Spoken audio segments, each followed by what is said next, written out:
Hey everybody, Waiting for Next Year.com podcast. I'm your host Craig Lindell, and we are talking Cavaliers. Nothing has really happened with the Cavaliers since I last spoke to you, but it's time for an update. It's very interesting to me how, as a little bit of time progresses, how you kind of normalize or get used to some information. We were pretty freaked out the last time we talked to you. I was talking to Andrew about the non-renewal of David Griffin, and here we are basically a week later, and I've already kind of gotten used to the fact that David Griffin's not going to be back. I'm still not happy necessarily, but you know, you kind of get used to this stuff. The Cavaliers still don't have a general manager in place. The Chauncey Billups rumors are still just rumors, although that's probably where I want to start. Is, you know, former guest of this show, former sports talk radio host Joe Lull on Twitter came up with a pretty interesting suggestion, wondering if maybe the Cavaliers, Dan Gilbert and Chauncey Billups, aren't being really smart by not actually signing a contract with the Cavaliers. Chauncey Billups is free to talk to any player he wants. He doesn't work. He doesn't work for the Cavaliers, so he's not tampering with anybody. Usually I go with Occam's razor. Whatever is most obvious and most simple is probably most likely the true story. So I don't necessarily buy into what Joe Lull's saying, but it's an interesting theory. It's certainly, if one were to think about strategy on a higher level than everybody else, that would certainly be a good way to go about it. If I'm Dan Gilbert and I eventually get Chauncey Billups, I might use that line and sell it to the fan base, is what I was thinking all along. But probably not. Probably Dan Gilbert has an offer out to Chauncey Billups. Chauncey Billups is debating whether he wants to work for a controlling owner like Dan Gilbert, who is never going to give him ultimate power. And that ultimate power is something that we've kind of, if you believe the reporting, and I do, is something that we're finding was the impasse between Dan Gilbert and David Griffin. Griff was making anywhere between $1 and $2 million a year from what we understand, and he wanted a big-time raise, somewhere between $6 and $7 million a year, and a big-time status upgrade in terms of control of the roster. And Dan Gilbert apparently didn't want to give that up. And I understand that. I still would have made that deal. You know, when you're in a situation where you've got a once-in-a-generation talent like LeBron James, you go for continuity and the simplest path.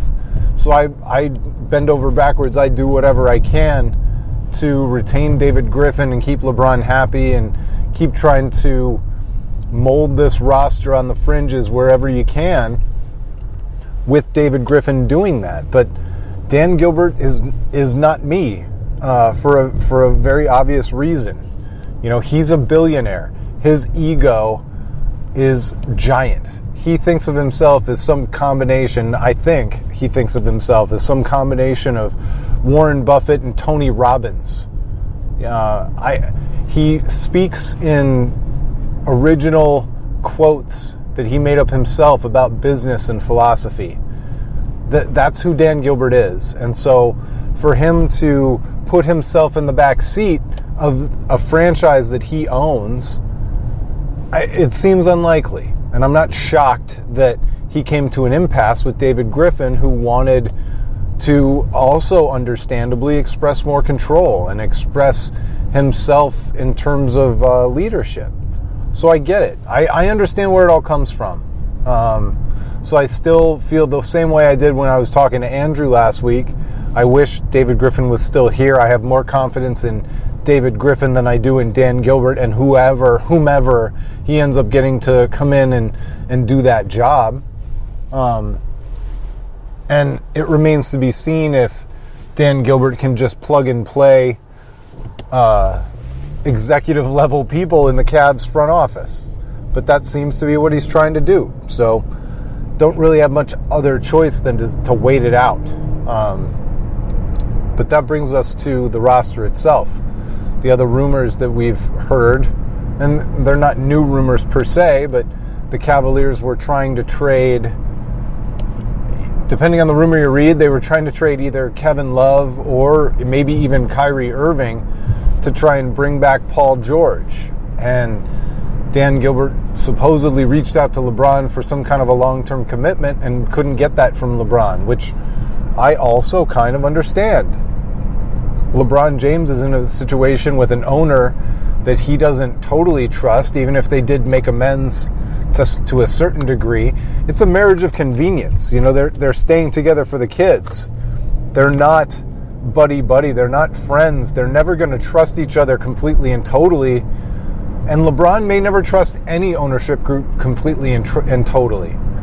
Everybody thought that Pat Riley was his guru or his mentor, and who ended up feeling betrayed and acting like an emo kid at an emo concert? It was Pat Riley, feeling like he'd been betrayed, much like Dan Gilbert felt like he'd been betrayed. And ultimately, LeBron James seems to make decisions that are for himself, based mostly on basketball. As much as I hated it, and I hated the way he did it, going to Miami was a very smart basketball decision. Coming back to Cleveland was a very smart basketball decision.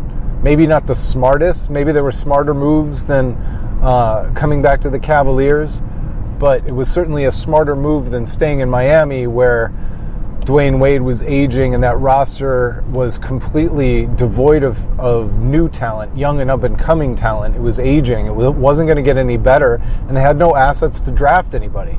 So here the Cavaliers sit with no assets other than players that they've already traded for and contracts that they need to renew, like I was going to say Mike Dunleavy, but Kyle Korver, who they traded for. And they somehow need to make that work. And LeBron, his only leverage in this entire scenario is to keep the pressure on. So I get why he wouldn't give a long-term assurance to Dan Gilbert and the Cavaliers as currently constructed. But as long as the Cavaliers are sitting with Kyrie Irving and Kevin Love in the East, as the East is currently constructed, there's no reason for LeBron to go anywhere based on basketball decisions. He's not going to go to LA unless they've got a host of young talent and the ability to bring in enough veterans and enough top-line talent to challenge for championships right away. LeBron's not going to take another year off, certainly not at his current age. The other thing that I can't help but think about LeBron is that even though he makes as much or more money off the court that he does on the court, he's got to feel like toward the end of his career here, he should be looking for that one last $200 million guaranteed contract score. If he wants to someday become an NBA owner, it's going to take all the money. It's going to take all the investment money, all the entertainment dollars he makes, all the Nike endorsement money, and one more big NBA contract. And so I have not ruled out the idea that LeBron won't sign a Chris Paul-ish $200 million contract. That's a heck of a start to a down payment on an NBA team franchise, should that opportunity ever arise for LeBron and his partners, whoever those partners happen to be.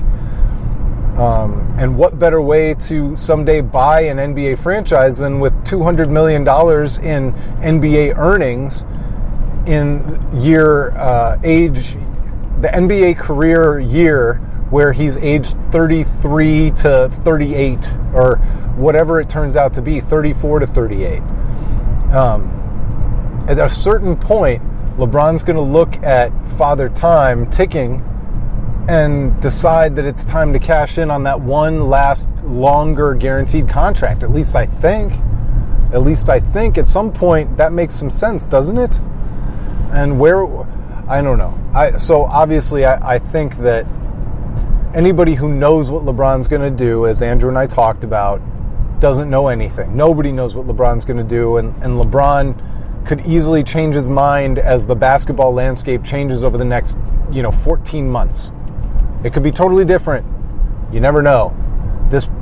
Any number of people could get hurt. LeBron himself, I hate to even say it, but anybody can get hurt. I'm just going to leave it there. And so to think that LeBron's definitely leaving and he's definitely leaving for LA, or that, David Griffin's firing is all of a sudden the thing that's guaranteed it's going to happen, or because LeBron won't give a long-term commitment so that the Cavaliers can make some trades for Paul George and whatever else. Nobody knows anything. And even today, I know that nobody knows anything. I'm just really happy that the Cavaliers have a championship. I'm really happy that they've got one more year to challenge for a championship, and they have a very real opportunity to do that. I'm very excited for that. And, I know my previous conversations with Brian Spaeth, he tried to ban the idea of Cavs gravy. But it's just hard to look at 2017 after watching the Cavaliers hold the title for a year and not consider it all gravy. Every year that you get with LeBron James is gravy. I didn't always feel that way. I never in a million years thought that I would feel that way. But, and I don't know how I'll feel if LeBron leaves one more time, but right now, I'm just not complaining. I'm just not in the mood to complain. There'll be some ups and downs, and we'll have some rough moments if the Cavaliers aren't able to improve this roster, or Dan Gilbert decides not to keep spending at the current rate and just watches Kyle Korver say goodbye as one of the only assets the Cavaliers can keep. It'll be disappointing, and we'll talk about it from, that disappointment. But as long as the Cavaliers have Kevin Love, Kyrie Irving, and LeBron James, and whatever else happens, with buyouts and different players changing teams in weird ways like the NBA always seems to happen, I'm just going to find a way to enjoy this season. So I hope you can too. Thanks for listening. We'll be back later in the week. I'm hoping to start ramping up some Browns talk here soon. The Indians also, it's going to be fun. I feel like we're finally getting into the meat of the Indian season. They went 7 of 8 on the road. They kind of dropped the ball here at home, but then that most recent game against Texas, where they had the huge comeback, felt like a turning point. Maybe it's just a fart in an otherwise long season, but it felt like a pivotal moment. We'll see what the Indians do with it, and I'll certainly be ramping up the guests to talk about both the Browns and the Indians. Hope to talk to you soon. Thanks for listening. This has been the WaitingForNextYear.com podcast.